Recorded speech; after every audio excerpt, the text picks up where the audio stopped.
Welcome to Moment Talk. I'm your host, Shisa Moore. On episode 34, we have a guest. That's Dan Yang at 27. He is a proud alumni of Columbia College in Chicago, getting majoring in cinema science, graduating with Cum Laude Honors. He also has close ties with Hmong FIlmmaking community. Dan has been on the community board of Qhia Film Festival for the better parts of 6 years. He has helped teach young students the basics of filmmaking and aiding the advancements of Hmong films. Dan is also one of the producer-director for the Hmong Anthology film Spirits Dawn. When he launched a successful Kickstarter campaign and toured the film to 5 different states, as well as raising over $1,000 for multiple educational programs. Dan is also a proud recipient of the Culture Star Grant Program, where he produced a film called Rice Street in 2020. But first, let's thank our sponsors, and let's get right back into it. Today's sponsor is brought to you by She Sells Menswear. Are you looking for the latest trendy men's fashion? Look no further. She Sells Menswear carries handcrafted bow ties, suit accessories, and everyday streetwear. They are your one-stop Hmong-inspired men's shop. You can search them online at www.xixomenswear.com. Now let's get back to the show. We are super excited. It is a beautiful day here. Dan, how's it going, man? It's going well. Thanks for having me, man. You are a young filmmaker, because I just had an episode of a slightly older Hmong man and King Vang. You know this guy? Yeah. King and I are working on a project together right now too. Awesome. I decided to pick you because you have wanted a younger view and younger vision. We met at like a photo shoot collab and party bus, right? hmm Yeah, it's weird because we had guys from all different walks of life on that bus, so it was cool to see the diversity that Hmong men have kind of come across now.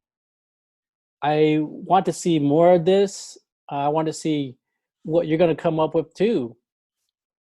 Yeah. Hopefully the future is good and things keep rolling my way. So we'll see. Excellent, excellent. You founded Cross Stitch Media, right? Yes. Yep. Can you About tell? Go yeah ahead. yeah that was founded maybe a year and a half ago, almost 2 years now.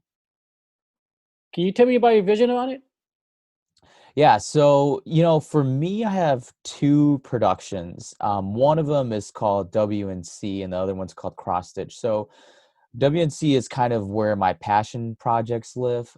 Those are projects that I do for no profit, and I don't see any project or any profit from those films. And those are just passion projects. Those are films that I cannot go to sleep if I don't make. And so that's kind of where those passion projects live. And then Cross Stitch is kind of my business page. That's where I do a lot of my commercial works. Most of that stuff is simply for commercial or for profit. So that's where Cross Stitch Media kind of came about. I didn't want to put the two together because, like I said, one of them is a page for my passion, where it's nothing but my love for film, and another one is simply to make money. And so I wanted to separate the two. Let's take you way back when you were a kid. Was a camcorder the first thing you picked up and decided to do that? It's funny because my parents actually didn't even own a camcorder up until, oh man, maybe like 2006.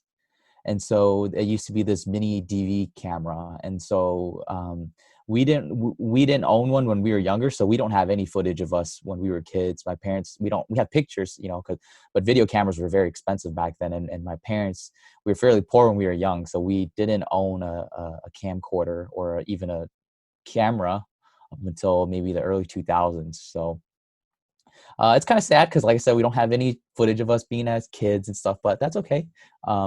That's kind of where the love got started, and yeah.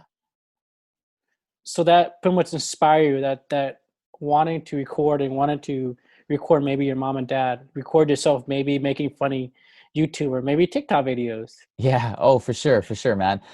It's weird because in elementary and in middle school, I was always involved in kind of like the arts. I was in multiple like school plays, and it was fun. And this is when YouTube was kind of just starting.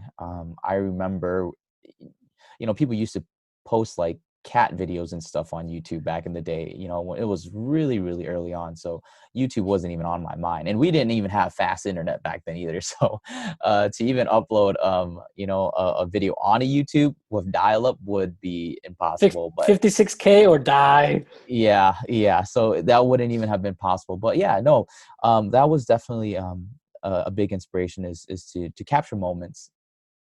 You went to college down in Chicago and went to Columbia College, and Hmm. then graduated from there. Yeah.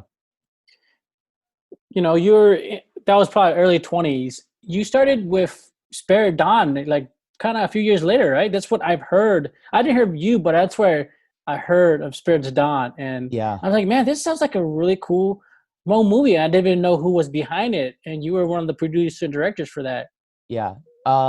Yeah, it's, you know, Columbia, I actually started school here in Minnesota. I went to Metropolitan State for about a semester.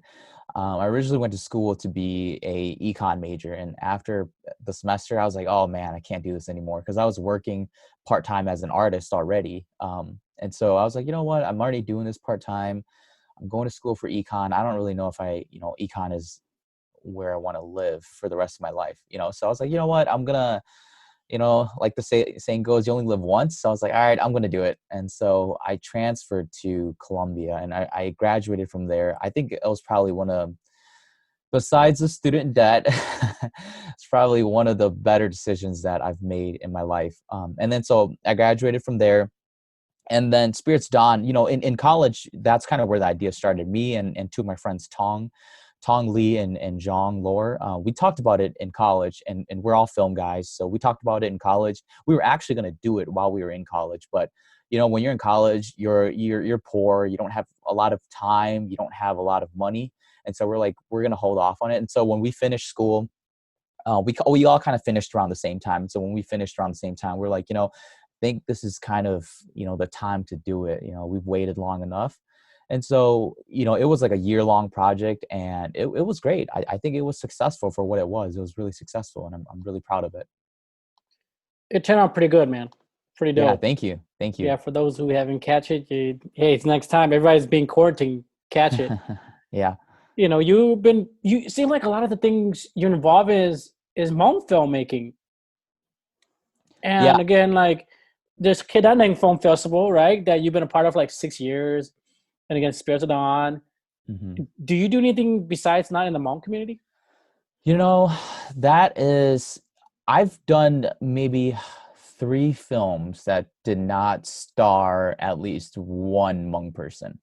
So out of my 21 films that I've made, only 3 of them have been predominantly, you know, another ethnicity. So I don't do a whole lot. I feel like there's a lot of material that is already about someone else, but there's not enough material about Hmong people. And I'm pretty sure that a lot of Hmong artists will say the same thing. You know, there's plenty of, you know, Caucasian directors, plenty of African American directors, plenty of Chinese directors, whatever you may say, but there's not a lot of Hmong directors who make Hmong films. And so, you know, that's kind of one of the driving factors of like why I want to keep labeling myself as like a Hmong director, you know. So Dude, I love it. Keep that up, man. Let's head back into the Hmong community. How did you want to be a still? Did you want it to be a storyteller for the Hmong community? um you know, that's hard because one thing is I know that from a monetary standpoint that you can't survive just off of the Hmong community. I know, you know, if you're trying to make a movie and you're trying to make money on it, it's really hard for you to make a monetary gain or make it even sustainable if you just aim for Hmong people.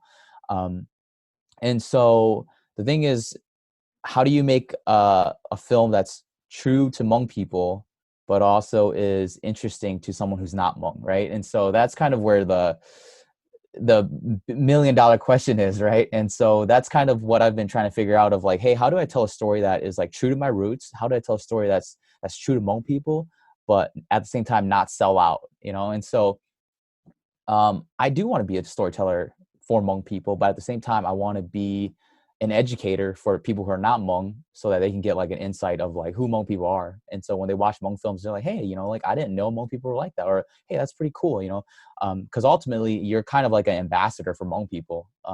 Because if for someone who doesn't know who Hmong people are, if they watch your film, that's the first impression they're going to get of you is that film. So, you know, you're kind of an ambassador for Hmong people, and so the message that you're spreading and the story that you're telling is ultimately really important. You know, I'm going to give a little sneak peek for the next recording. I just recorded Elvis Tao. And that's referring to what you're talking about. Most people are known for Gran Torino, Hmm. bunch of thugs, and you know, it's just like off Yeah. the reflection. But I love that you express that in what you do, in your passion of your filming to show the Hmong people. But you're right, you are like the, let's say, Hmong brand ambassador for Hmm. our ethnicity, and I love that. Yeah, I'll even say, you know, when I went to film school, no one knew I was Hmong, and then Gran Torino at the time was really popular, and everyone knew who Hmong people were through Gran Torino.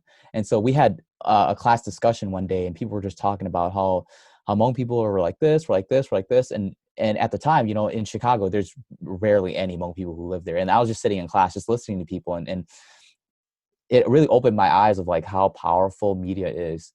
So in that class, it was predominantly Caucasians, and everyone had this idea of who Hmong people were already before they even had met a Hmong person in real life. And so it's like, you know, film is really important. You know, the outreach and the message and the power that it has, the power to influence people is huge. And people don't really put much thought into that until, you know, they're put in that situation where they're in a room with a bunch of white people and they're like, oh, Hmong people are like this. And I ask them, well, how do you know? And they're like, well, I saw it in Gran Torino. So it's like, oh man, um, media has a really, really big influence on life. So You mentioned the money and the Hmong. You wanted to combine both, you know, with your nonprofit and again with cross stitch.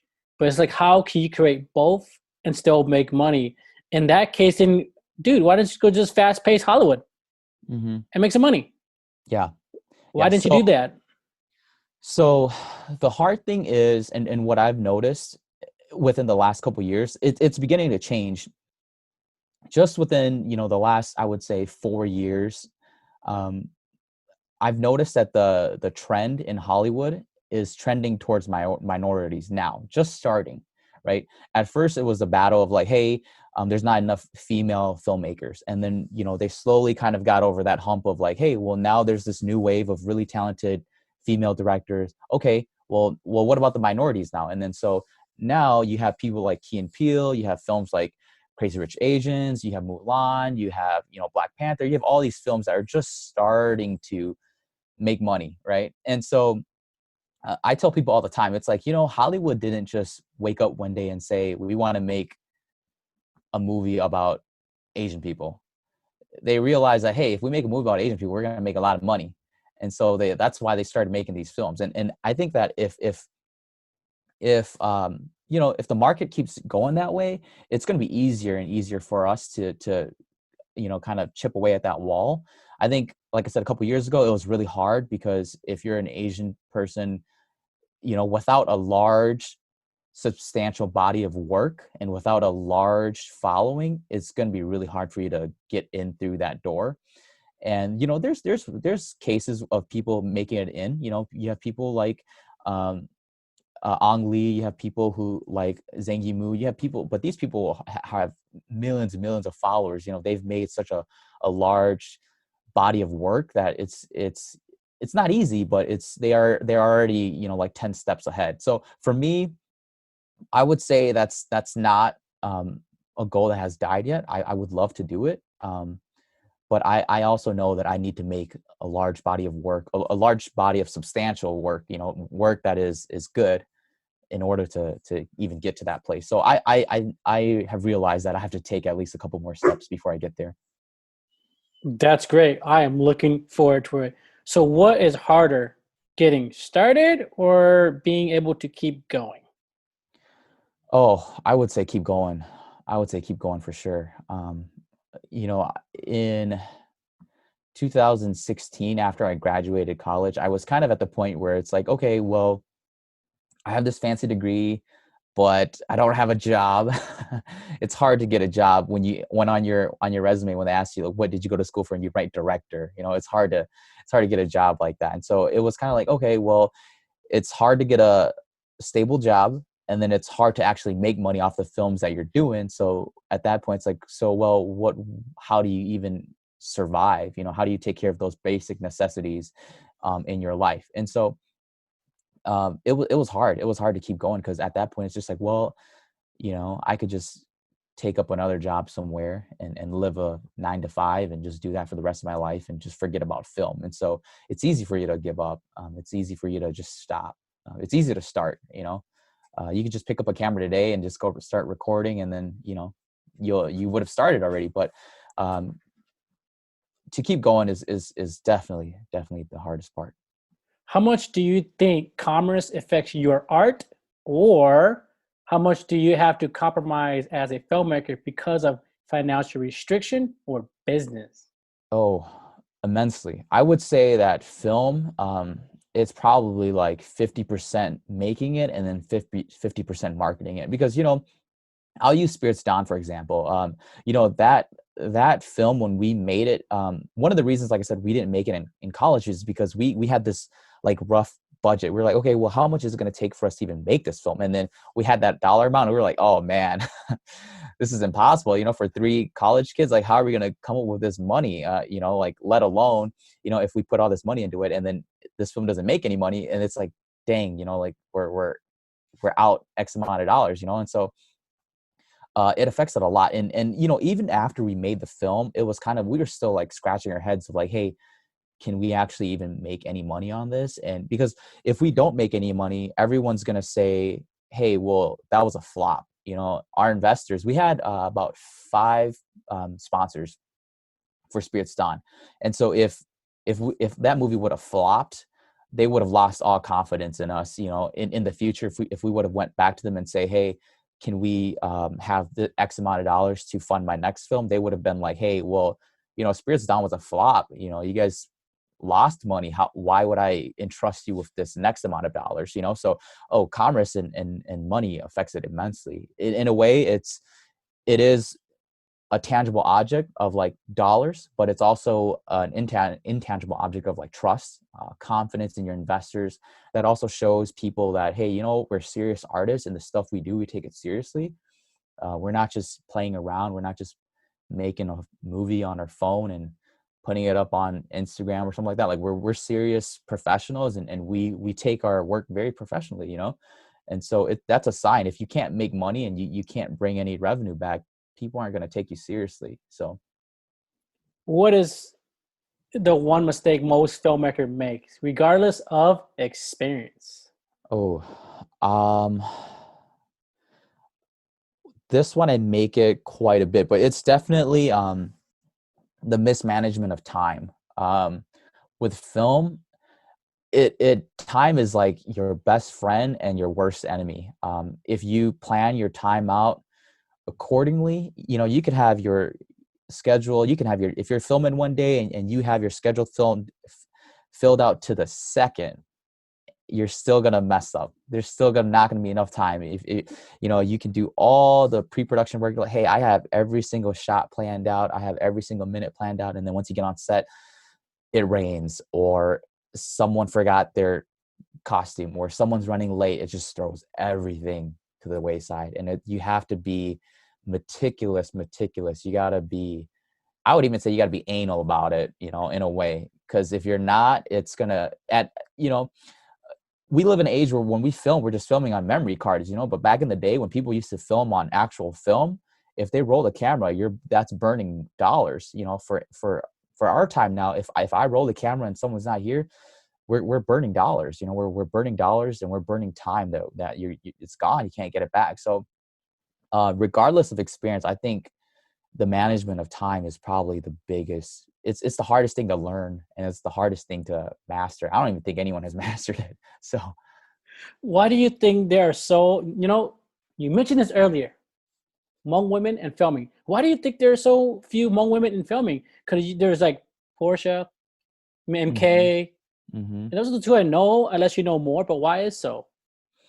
Yeah. I can't say, I don't want to speak for them and talk about what their views as like women as to like why they think that there might not be a lot of them. But as a man, I could say that I would say that our industry right now, it's a tight knit group of men. You know, it's odd to say that, but if you look at all the older filmmakers, you look at many of the younger filmmakers, and you look at people my age, we're predominantly men. and and it's we're kind of like, I don't want to call us a clique, but it's, where we're all this bunched up group together, and it's hard for women to kind of break in because we haven't fully like exposed ourselves and be as welcoming as I would like us to be. And so that also, and the fact that it's harder for women to step out of the house and do something that works in the entertainment industry. I know a lot of like actors who only act until they're married, and they're like, okay, well, I can't act anymore because I'm married, my husband won't let me. Or I even know people who have boyfriends, they're like, I can't do that anymore because I have a boyfriend now, and people are gonna look down on me. So we still have this like cultural stigma that, hey, cái miệng trái có có chỉ rong na, or cái tuần trái có thâu có, that's not right, you can't do that. And so there's that cultural stigma that still exists. And then I would also say, like I said, there's that barrier of the guys who are just not as welcoming as I would like us to be. So I remember Dor saying like he even himself he want to see more Hmong women going mainstream, and oh, for sure. he said that just like for example like yourself, a Hmong man, right, going mainstream and getting into Malan, and same thing with the Hmong women getting mainstream in acting. Now even into filmmaking too as well, Hmm. and we both love to see that. I love to see that. And just a little off topic, but we have like news reporter like Jia Vang and such too, Hmm. that's been into that kind of media field. Now, how Oh do you yeah. know when your story is finished and when to walk away? Oh, that's hard. I don't really know. I would say that for me, for Spirits Dawn, the film that I did, I wasn't completely happy with it. I mean, there were things, and you could ask any artist, and they'll probably feel the same way. But I feel like I wasn't completely happy with it. I would say I was probably like 80% satisfied with it. I think there's a lot of things I could do to make it better. But at the same time, I just thought to myself of like, hey, at this moment in time, this is all I could have to offer. This is all I could have done, with the resources that I had, with the time that I had. Like, this is all I could have done. 5 years from now, if I come back and look at it, I'll be smarter. I'll be wiser. I could completely change it. And so for me, it's like, did I give my all at that time? And if I did, then I'm satisfied to walk away with it. If there's been projects where I'll half-ass it, and I'm like, oh, whatever, and then just walk away because I didn't really care about it. But then there's projects where it's like, oh man, I've given it everything I could have given it, like 110%, and this was the result. So it's like, I think this is all I had to give it, and I wasn't satisfied with it, but what else could I have done, right? And so that's kind of when I know I should probably walk away from it, because you'll go crazy trying to perfect something. We all hear so often about the lack of original stories in the world that we like said, "Oh man, we've seen it before, dude." How do you stay fresh in the face of an idea like that? Hmm. So this is hard because there's so many films made every single year now. It's crazy. You can't even count them all. And so I would say that every film at this point has a little bit of someone else's film in there. It's a given, whether it be like the characters or it be like the plot lines or whatever it may be, right? And so for me, the only difference I have, let's say, to my Caucasian counterpart, is that I'm Hmong. That's the only difference I have. If I were to compare myself to someone of relative skill set to me, to someone of age the same as me, someone who was brought up the same as me, the only difference I have between that Caucasian person is that I'm Hmong. That's it. And so that's the only way that I could put my little spin on it, or a little twist on it. Um, I would also say that really the films that I like are films that are an evolution of an idea.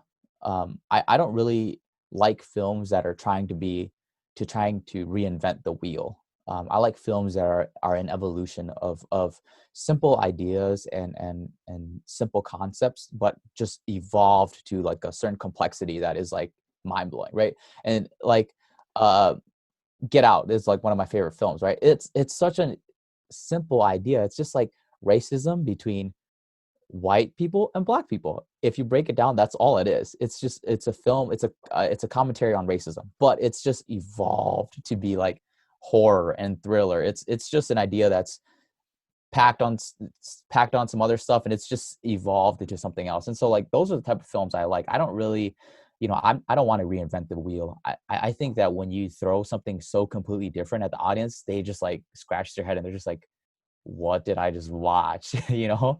And so they're just confused, and I don't like leaving my audience members confused. I want them to walk away with like a sense of like fulfillment, like, hey, like that was a great film, and like they'll walk away from it. And so um that's kind of what I would say is I like films that are just an evolution.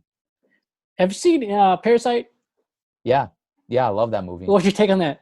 Oh man, at first, I didn't know too much about it. I love Bong Joon-ho. I've seen all of his films, and in all of his films, it's always a commentary on like Korean life, because that's who he is. He wants his films to be very, very, very Korean.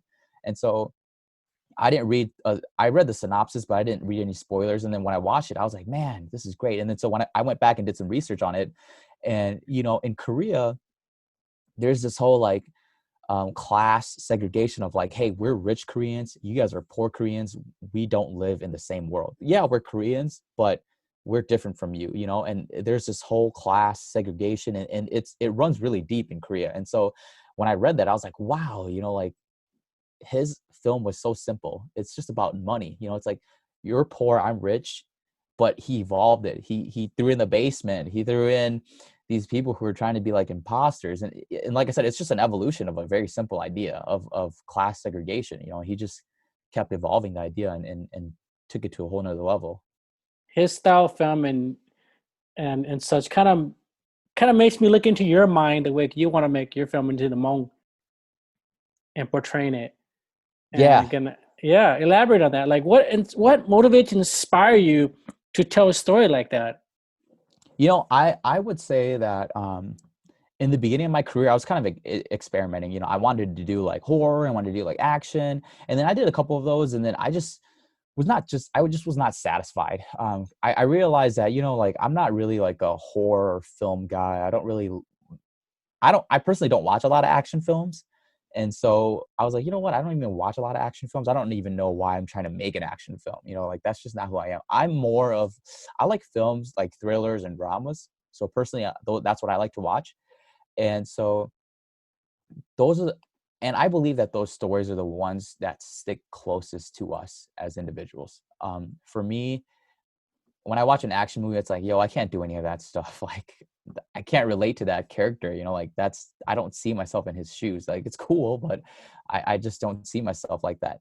It's when you watch dramas about, a middle class Asian kid who lives in the suburbs that I relate to, and his struggles growing up, going through racism, going through poverty, not having his father there. Like those stories are the stories that like really touch my heart, because like those are my stories, and those are the stories that not a lot of people talk about, and those are also the stories that kind of really tug at your heartstrings, and those are the stories that you remember, because I've watched X amount of action movies. I don't remember half of them, but the movies that made me really sad or made me really happy, it's like those are the ones you remember. So that's With kind of that being said, name 3 of them action movies. that inspires you, and like why it touches your heart. Oh man. It doesn't matter what genre. It doesn't matter. Okay, so the last one I watched was called Gook. That one was really good. Farewell was another one that was really good, and then Miss Purple was another one that I just watched.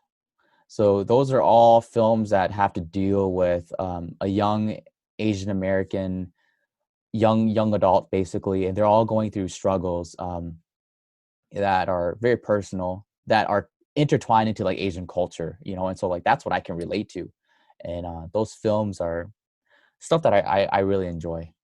Because I'm gonna follow up with that. Name 3 filmmakers that that you like their style, that inspires you. Doesn't matter. It's Yeah. Mika, Hmong, doesn't matter. Uh-huh. Cool. So Miss Purple and Gook was directed by Jason Cho. He's really good. I love his stuff. The next one is my favorite director of all time is called Akira Kurosawa. So I love his work. And I would say David David Finch.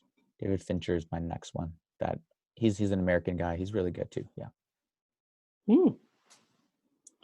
Interesting pick of those. It really Yeah. does inspire you, huh? Does it? Yeah, and like I said, those guys all make dramas and thrillers and psychological films and stuff, and that's the kind of type of stuff I like. So, Okay, okay. Now let's move on into shooting and stuff. Like, what do you love? What do you love about directing? oh man, I used to hate directing actually because I don't when I first started, I actually just wanted to like write, like I wanted to write, I wanted to be like a screenwriter, and I didn't really like directing because um I'm not a really demanding person, I like to talk a lot, but I'm not a very demanding person, and so it requires you to be like, you have to have a certain type of mindset to be like a director, and so I didn't really like directing, but as I kept writing more and gave my script to other people to read, it's just like there was always like this disconnect, like they couldn't get across the idea of my stories I'm trying to write, and so it's like, well, the only way someone can interpret my stories that I wrote is if I just direct it, because I wrote it, I know what I want each character to be feeling, or I know what direction I want the story to go in. So that's kind of what really drove me to directing. Now, as far as like what I really like about it, I would say that it's what I like about it the most is when you cast someone to play a character and you rehearse and rehearse and you do all this stuff and you see them grow like every single day until the day you get on set and they just deliver that perfect performance. It's like I don't want to say it's like raising a child, but it's like you hold their hand from the very first time you met them and you go through hours and hours and hours of rehearsal and you watch them change, like slowly change, and then they deliver the perfect performance. Like that's the one, and so that's it's really satisfying. Sweet. Yeah. Didn't know that you like screenwriting more than you like directing. Hmm. Now we're gonna talk into the Hmong community. How can you help the younger Hmong community into becoming a filmmaker? Yeah, so I actually gave a talk at H&D last year about this, and it was about the importance of Hmong film and why it's important to keep making Hmong films. And the topic, the 2 points that I brought up was, one, it has a cultural and communal effect. And second is that it does have a huge economic effect as well. So the first point at that presentation I brought up was that, and the example I used was in Iran, there's this whole idea of if your daughter shames you, you have the right to kill her, basically. And so there's this film. It's on HBO. So if anyone who's listening to this and has an HBO account, go watch it. But it's called Girl by the River. And so um, the film is about a young lady who marries the man that she loves, but her father doesn't allow that. So her father basically takes her to the river and shoots her in the face. And so HBO um, made this documentary, and ever since this documentary came out, Iran saw it and they completely banned it. At first it was fine, you could do it, and it's like it's just one of those non-spoken rules. So it's like, hey, it's fine, you can do it. But once HBO made this documentary, Iran was like, no more, you cannot do this anymore. If you do this, you're gonna get arrested, you're gonna be thrown in jail. And so the reason why I use that as an example is, it has a film has a profound cultural impact. It could change the way, and I would say, I don't want to make this sound bad, but most people are still behind in terms of like cultural acceptance. Um, and so the only way we can advance that is to make art about it, whether it be pictures, plays, books, music, films, right? And so I want to keep telling people to be artists, keep making things that will advance us further, you know. And so we always have this issue of like Yonelane Yolo, or marrying young girls, or the gang life. We have all these things that we don't talk about, right? And it's like, well, we don't talk about it in everyday life, but we can talk about it in films, we can talk about it in pictures, we can talk about it in music. And so use this as like a platform to really advance Hmong culture, or Hmong people, right? And so that's the first point that I wanted to make, or the first point that I made at my presentation on HND. The second point was economics. And so it is possible to make money. And a lot of people, it's hard. But in the presentation, I documented how our one film, we toured 5 cities, and we were able to generate money for students at schools. We were able to generate money for the city that we were in. If we're showing in, we were able to generate money for the theater that we showed it in. So it's like, you know, we are able to make an economic impact. And so our sponsors made money, and it's like a ripple effect, you know. If we're successful, it ripples out. Our actors got paid, our producers got paid, our artists got paid, our investors got paid, the theater got paid. So it's like a ripple effect. It just keeps getting bigger and bigger and bigger and bigger, and everyone reaps the rewards from it. And so that's why I made those 2 points. It's like it's really important. It's not impossible. You know, these 2 things are probably the most important. And so if you just keep going with it, it's completely possible. And so I know that, you know, I'm not going to make films for the rest of my life. You know, I would like to, but it probably, who knows, right? But I just want to advocate and say that younger individuals should really think about being an artist, and a filmmaker too at that. Sweet, man. Those are 2 really solid 2 points. With those 2 points said, what is your philosophy in life that influenced your creative work? Oh, I want to so Kang and I, give you a little bit of context too. So Kang and I were working on this film called The Rice Street right now. And so um this film really is like challenging like the status quo of like Hmong culture, right? And so like that's kind of like my philosophy now. I've kind of hit this point in my life where it's like, hey, I don't want to make stuff that is like safe, right? I don't want to make stuff that is not talked about. I want to make stuff, and I want to start the dialogue, and I want to make films that challenge like the status quo of what is like acceptable, right? Trying to evolve that genre of like drama, right? And so that's kind of what's driving me right now, is like trying to make films that are really engaging and really challenging. So to give you a context about the film, it's about three teenagers. One of them is a young Hmong man who's actually in the phases of discovering his sexuality, right? So he's kind of curious. He doesn't really know who he is at this moment in time, in accordance to his sexuality. The second character is about a teenager who is kind of falling into the gang life. He is being dragged down this, you know, spiral of violence. And then the third one is about a young 14-year-old mail order bride. You know, she's a mail order bride from Thailand, and she's here to marry this super old guy. So it's like, I want to make films like this because I think that it's important to talk about these 3 topics. You know, these 3 topics are, you know, it's there, but people don't really talk about it. So I'd like to, I yeah. love it. I love it. You are definitely doing the status quo, man, and really challenging it to seeing it on TV and really seeing, because people are not conscious of it, see it on TVs. Like, oh Hmm. wow, that's really happening. Yeah, it's really happening. But thanks to you and Kang. What was that song called? The Rice Street? Yeah, yeah. So that's what our film's called, Rice Street. I'm excited for this. Any like teaser when it may come out? No, Okay. we're hoping it will be done by May. So here in a couple months, probably. Be sure to send you an invite when we show it, man. Oh, for sure. I will be the first guy in line to see that. We're gonna work on wrapping up. I'm gonna ask like 2, 3 more questions. Uh, this one's gonna be what what makes you a Hmong man? There's no right or wrong answer to this. Oh man. Um, you know, it's funny because I actually had a conversation about this a while back too. And this is with one of my older cousins, and he was like, you know what, if you want to be a Hmong man, you have to like, bao ka li kay chai, you have to know cultures and rituals and stuff like that. It's like, oh man, but for me, it's so hard because it's like, well, I don't know those things. So does that make me any less of a man than you are, And so it's a debate that's probably going to be had for, years and years and years. And like I said, there's no right or wrong. But for me personally, I would say what makes me a Hmong man is,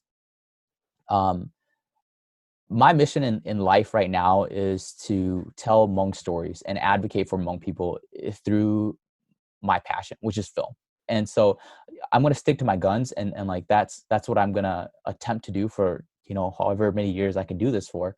And so I think that what makes me a man in general is sticking to my guns and just going forward and like not taking no for an answer and treading the waters no matter how deep it gets, and then delivering the message about Hmong people, or like spreading awareness about Hmong people, or telling Hmong stories. So I would say that's what makes me, in my definition, a Hmong man. That almost leads to my next question, and it could be the same, or you could add on to this. Give the audience advice, like the 17-year-old Dan, right? The younger generations that wants to be, a film producer, a film director in that industry. I would say that if I was looking back now, I would say that at the time when I was young, I thought film school was like necessary. I would say now that film school is not necessary. By no means is it necessary. If you want to do something bad enough, you will find a way, regardless of if you can afford school or not, right? And so I would say that film school is not a necessity. Don't let that stop you. If you don't have the money, or if you don't have the time, or if you don't have the resources to go to school for full time to be a filmmaker, don't let that stop you. There's plenty of resources out in the world who will help you for free. And so I would say don't let that stop you. In addition to that is, once you find your niche, once you find your voice, don't let anyone else like tell you no. For example, once I really discovered that, hey, these are the type of films I wanted to make, I know they're going to be controversial, I know they're going to be challenging the norm. I did get a lot of backlash about that, where it's like, why are you talking about these things? Or like, why are you making us look bad? It's like, that's not my intention. My intention is not to make Hmong people look bad, but this is my voice as an artist, and I believe I have the right, at least, to tell my story with my voice. And so I would say, like I said, don't let film school or the lack of education stop you, and don't let people hinder your voice. Thank you for the wise word, man. And the last, where can we follow you, Dan? On TikTok, make some funny videos, or what? Please give us all your social media outlet and website, etc. So for business inquiries, you guys can find me at Cross Stitch Media. That's on Facebook, or if you want to email me, it's dan.yang@crossstitchmedia@gmail.com.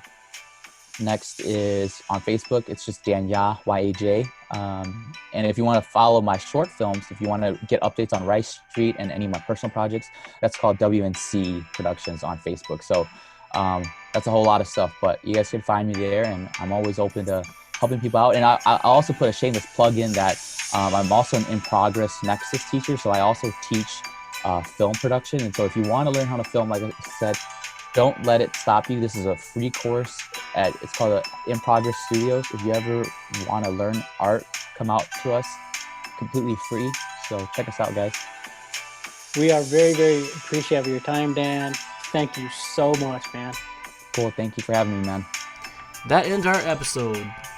If you haven't yet, visit our official website at www.hmongmentalk.com, or like and share us on Facebook at Hmong Man Talk. Who also believes in building family values. She believes not only in investing in your future, but also investing in your present moment, creating time and memories with your family. If you have any insurance needs or any questions, please don't hesitate to call her at the link below. Also, a special thanks to DJ Peter for using his beats. You can check him out at YouTube.